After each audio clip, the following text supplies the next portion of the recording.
뉴스로 배우는 한국어 시간입니다. 뉴스 제목부터 보겠습니다. 무더위 열대야 본격 시작. 예년보다 심할 듯. 자, 여러분들 우리 본격적이다 공부했었죠? 매우 활발한 상태가 되는 것. 자, 무더위가 활발한 상태가 되기 이제 시작했어요. 예년보다, 보통의 해보다 심할 듯. 자, 내용 보겠습니다. 장마가 주춤하는 사이 무더위와 함께 열대야가 본격적으로 시작됐습니다. 자, 주춤하다라는 의미는 어떤 의미죠? 뭔가 멈칫해요. 주저하는 거예요. 움츠리며 주저하다. 자, 그래서 우리 지난번에는 이런 상태를 뭐라고 이야기했었죠? 잠잠해지는 상태, 소강 상태라고 했었죠. 그래서 장마가 소강 상태를 보이는 사이, 주춤하는 사이, 무더위와 함께 열대야가 본격적으로 시작됐습니다. 활발해지기 시작한 거예요. 올해 더위는 두 개의 뜨거운 고기압이 영향을 주면서 예년보다 심할 것이라고 합니다. 자, 보통의 해보다 자, 더위가 심할 것이라고 예상하는 거죠. 네, 자막부터 한번 볼까요? 사상 가장 더웠던 2018년, 폭염일 열대야 최다. 자, 사상이라는 단어는 여러분들 역사상 이렇게 보시면 될 것 같아요. 그래서 역사에 나타난 바 이렇게 보시면 될 것 같습니다. 그래서 지금까지 역사에 나타난 바 가장 더웠던 게 2018년이었어요. 자, 폭염, 아주 더웠던 날, 그리고 열대야, 밤의 온도가 25도 이상인 날이 최다, 가장 많았다. 자, 내용 볼게요. 기상 관측 사상 가장 더웠던 해는 2018년입니다. 그래서 기상 날씨를 관측했던 역사에 나타난 바 가장 더웠던 해는 2018년입니다. 폭염 일수와 열대야 일수가 관측 사상 가장 많았습니다. 가장 많다, 최다라고 했죠. 무더위를 몰고 오는 뜨거운 기단, 북태평양 고기압과 티베트 고기압, 그리고 열적 고기압 3개가 동시에 영향을 줬기 때문인데요. 열기가 돔 안에 갇혀 점점 더 뜨거워지는 열돔 현상이 나타났기 때문입니다. 자, 우리 앞 페이지에서 2018년이 관측 사상 최고 더운 날이라고 했었죠. 그 이유가 무더위를 몰고 오는 뜨거운 기단, 기단이라는 것은 수평 방향으로 거의 같은 성질을 가진 공기 덩어리를 의미하죠. 자, 그래서 이 뜨거운 기단이 자, 북태평양 고기압, 자, 이렇게 같은 성질을 가진 이 뜨거운 성질을 가진 이 공기 덩어리와 그 다음에 자, 티베트 고기압 그리고 열적 고기압 3개가 동시에 이렇게 한반도에 영향을 주는 거예요. 그래서 이 뜨거운 열기가 돔 안에 갇혀. 자, 돔이라고 하는 것은 어때요? 이 모양을 의미하죠. 돔.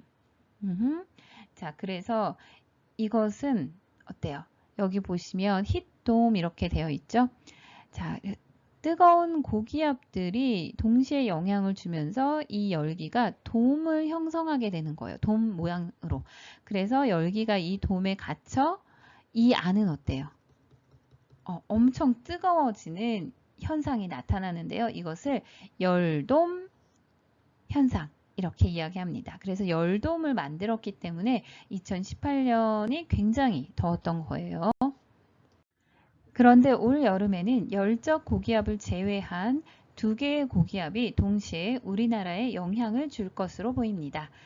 자, 2021년에는 자, 열적 고기압은 영향을 주지 않고요. 2개의 고기압, 북태평양 고기압과 티베트 고기압이 동시에 영향을 줄 것으로 예측한대요.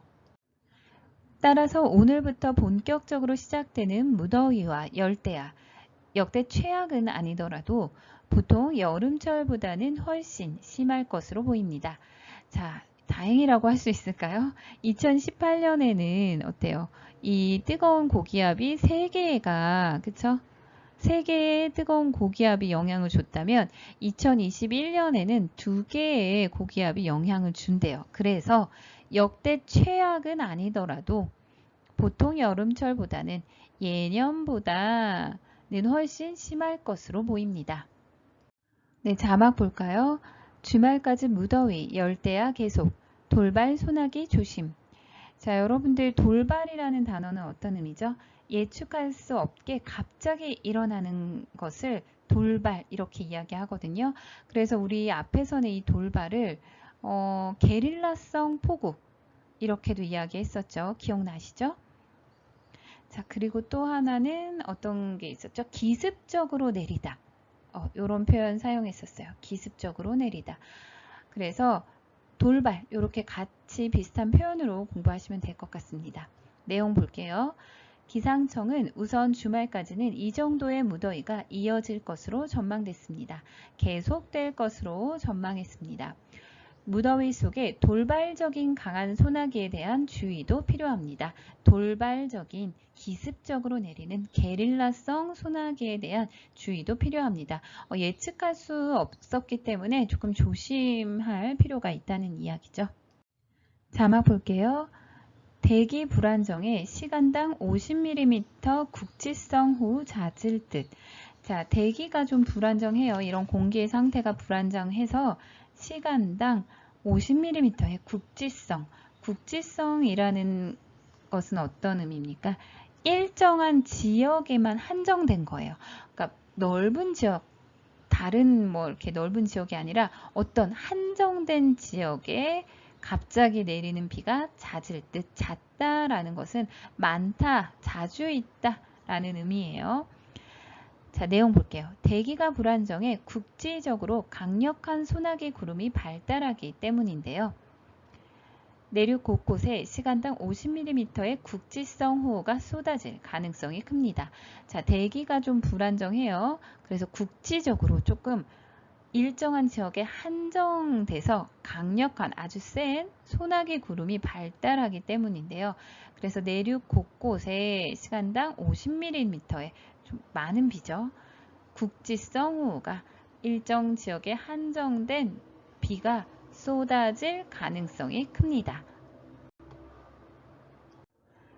기상청은 이런 돌발 호우는 지역을 예보하기 어렵다고 말하고 안전을 위해 산간 계곡이나 하천변 야영은 당분간 자제해달라고 당부했습니다. 자, 기상청은 이런 돌발 호우, 기습적으로 내리는 호우는 지역, 국지성 호우라고 했으니까 일정한 지역에 한정돼서 내리는 비예요. 그런데 어디 지역에 이런 비가 내릴 거라고는 예보하기가 좀 어려워요. 그렇기 때문에 안전을 위해서 산간 계곡이나 산 근처, 산에 이렇게 계곡 있죠? 시원한 그런 계곡이나 하천변, 그 물가 근처에서 야영은 여러분들 캠핑 하는 거 이야기하겠죠? 근데 갑자기 이렇게 많은 비가 내릴 수 있으니까 이런 계곡이나 하천이 있는 근처에서는 캠핑은 당분간 자제해달라고 당부했습니다. 자제하다라는 것은 뭐 하지 마세요라는 의미겠죠. 갑자기 내리는 비 때문에 계곡의 물이나 하천의 물이 갑자기 불 수 있잖아요. 그러니까 좀 자제해달라고 당부하다라는 것은 말로 단단히 부탁하는 거예요. 위험할 수 있으니까 자제하십시오. 네, 여러분들은 여름 더위 어떻게 극복하시나요? 여름에는 좀 시원한 곳을 찾는 사람들이 많은데요. 그런데 기상예보에 의하면 좀 예측하기 어려운 국지성 호우가 내린다고 하니까 뭐 산 근처에 있는 계곡이나 물 근처로 가시는 분들은 좀 유의하시기 바랍니다. 자, 그럼 오늘은 여기까지 하겠습니다. 수고하셨습니다.